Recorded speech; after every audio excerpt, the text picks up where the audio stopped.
थोड़ा पीछे हो जाइए। नमस्कार, गोरखपुर फर्स्ट देख रहे हैं आप, और आज हमारे साथ भागीदारी पार्टी के राष्ट्रीय महासचिव डॉक्टर महेश चंद्र प्रजापति जी हैं। सर, स्वागत है आपका। जी धन्यवाद सर। सर, कैसा चल रहा है पार्टी आप? बहुत बढ़िया चल रहा है। आप देख रहे हैं गोरखपुर में घूम रहा हूँ, कुशीनगर में जी इधर गोरखपुर मंडल के कई ज़िलों में इस समय प्रवास पर हूँ। और आपके गोरखपुर में भागीदारी पार्टी के नेतृत्व में एक बड़ी ऐतिहासिक रैली होने जा रही है 26 नवंबर 2023 को।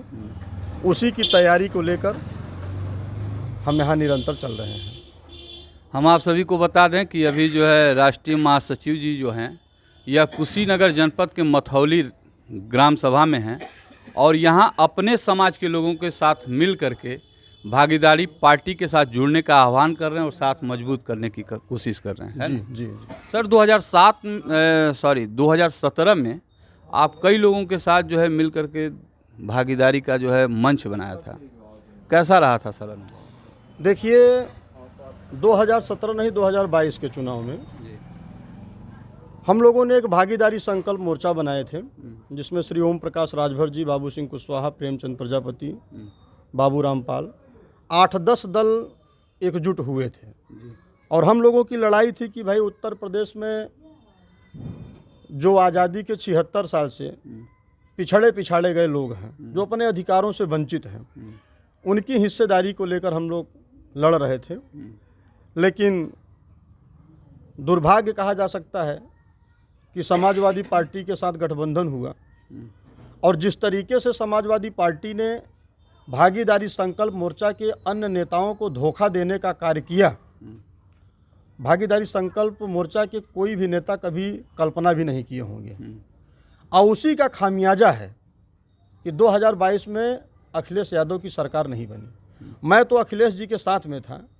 जिस तरीके से उन्होंने हमको धोखा दिया, शुरुआती दौर में उन्होंने 15 सीटें मुझसे मांगा कि जो आपके समाज की बाहुल्यता वाली सीटें हैं आप उनको दीजिए।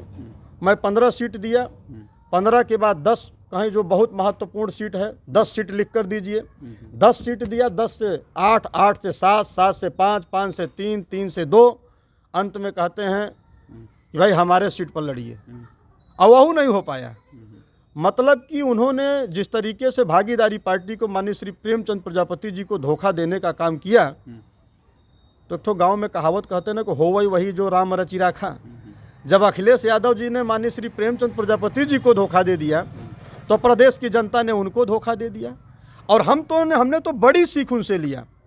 माननीय मुलायम सिंह यादव ने खुले मंच से कहा था कि जिस बेटे को मैंने मुख्यमंत्री बनाया, जब वो बेटा मेरा और अपने चाचा का नहीं हुआ, तो वो समाज का क्या होगा?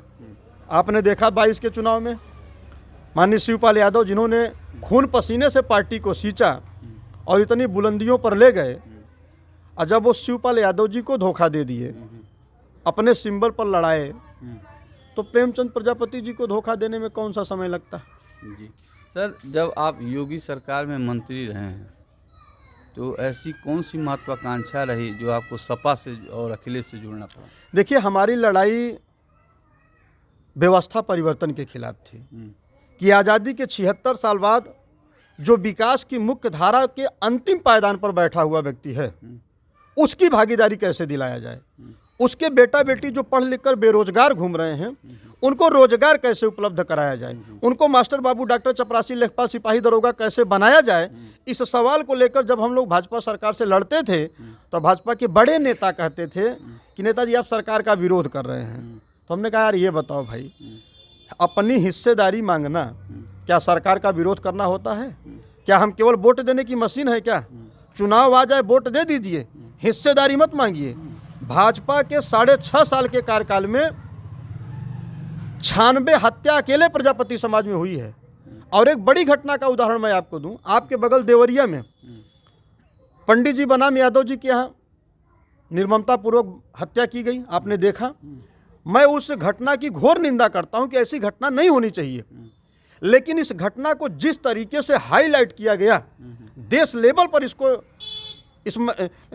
इसका एक माहौल बनाने का काम किया गया।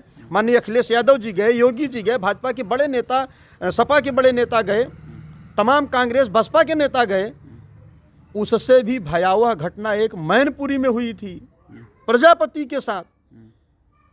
5 लोगों को, एक ही परिवार के 5 लोगों को जिंदा जला दिया गया था, लेकिन उस पीड़ित परिवार को आज तक न्याय नहीं मिला।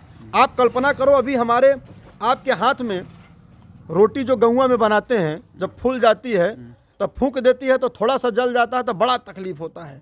आप बताओ, 5 लोगों को, उसमें मासूम बच्चियां, मासूम बच्चों को बंद करके कमरे में जिंदा जला दिया गया। आज तक उसे न्याय नहीं मिला। एक अपराधी केवल जेल गया है। आप बताओ, एक व्यक्ति 5 लोगों को जिंदा जला सकता है? नहीं जला सकता, क्योंकि वो मामला ठाकुर साहब का था, बाबा जी की सरकार है। तो भाई कैसे जो है प्रजापति को न्याय मिल सकता है? मतलब आपके हिसाब से न्याय व्यवस्था जो है अरे भाई, न्याय अगर मिलने का होता प्रजापति को तो बताइए, मैंने कहा 96 हत्या हुई है। अलीगढ़ में यतेश प्रजापति जी के पिता को गोली मारकर हत्या कर दी गई। कन्हैया प्रजापति की गोली मारकर हत्या बनारस में कर दी गई। जब मैं वहां धरने पर बैठा तो मुझे अरेस्ट करके जेल भेज दिए। आप बांदा में अभी एक प्रजापति को, बुजुर्ग व्यक्ति थे, जिंदा ही आंख निकाल लिए। अभी रायबरेली में 22 साल के नौजवान लड़के को ठाकुरों द्वारा लठ से पीटकर हत्या कर दी गई।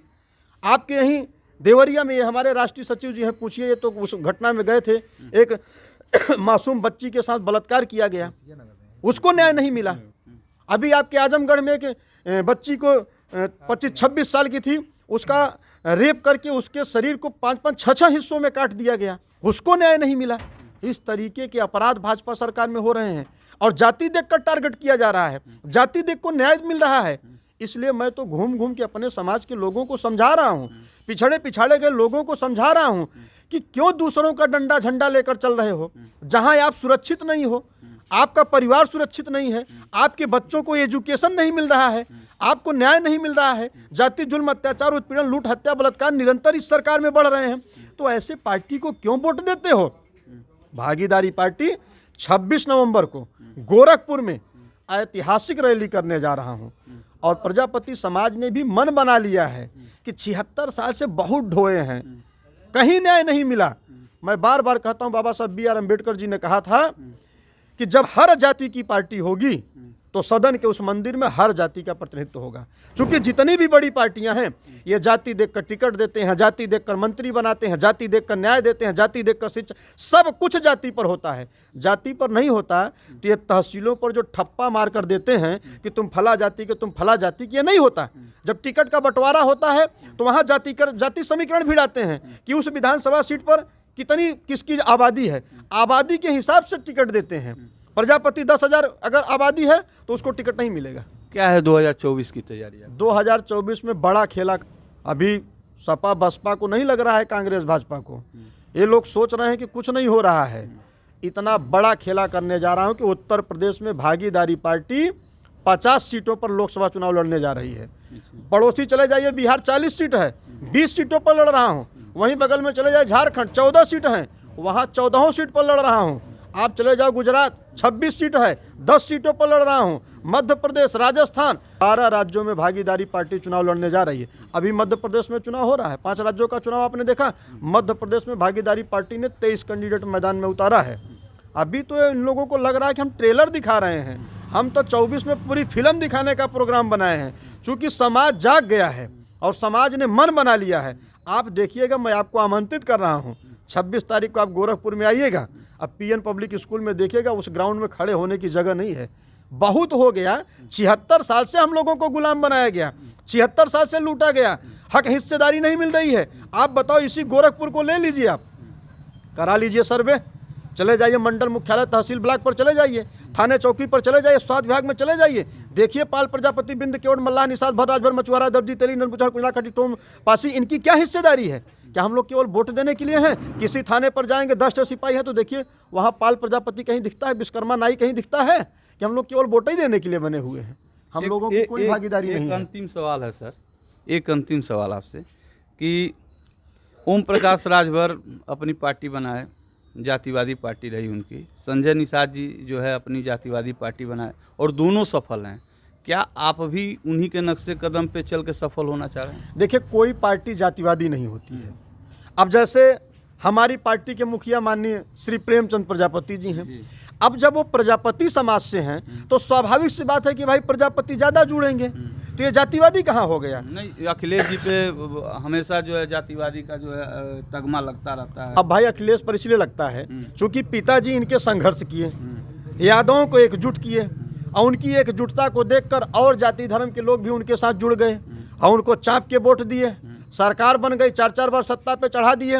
और जब सत्ता पे चढ़ गए तो ये केवल अपना विकास करने लगे। आज सबसे ज़्यादा उत्तर प्रदेश में ठीका पट्टा टेंडर किसी के पास है तो यादव भाई के पास है, मंत्री विधायक सांसद हैं तो यादव हैं, प्राथमिक school junior high school inter college degree college किसी के पास है तो यादव के पास है। वोट तो सभी का चाहे लेकिन हिस्सेदारी न चाहे सभी का।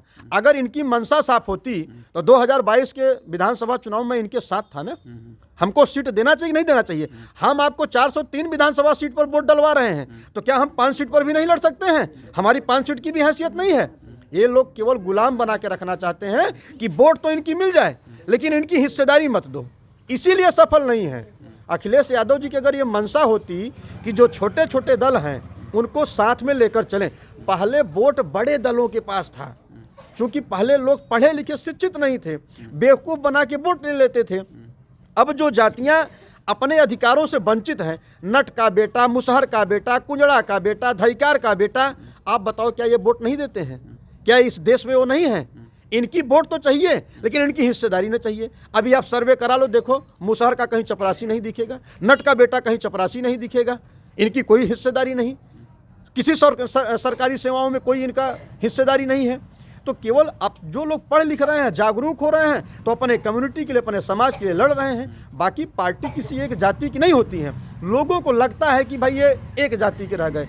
अब मैं प्रजापति समाज से हूँ, हमारे समाज में विधायक नहीं दिखते, मंत्री नहीं दिखते हैं, उत्पीड़न निरंतर हो रहा है, तो हमारी भी तो नैतिक जिम्मेदारी बनती है ना कि जिस कम्युनिटी में हमने जन्म लिया है उस कम्युनिटी के लिए मैं लड़ूं, संघर्ष करूं, उनको सत्ता में ले जाऊं। बाबा साहब B.R. अम्बेडकर जी ने कहा था कि पॉलिटिकल इज द मास्टर। आपकी राजनीति वह मास्टर चाबी होती है जिससे नाला, पुड़िया, खड़ खड़ंजा, बिजली, पानी, सड़क, चक्रोड़, नौकरी, ट्रांसफर, पोस्टिंग, सारी चीज़ों की पूर्ति अगर होती है तो सत्ता से होती है। अगर सत्ता में आप नहीं जाओगे तो कुछ नहीं मिलेगा।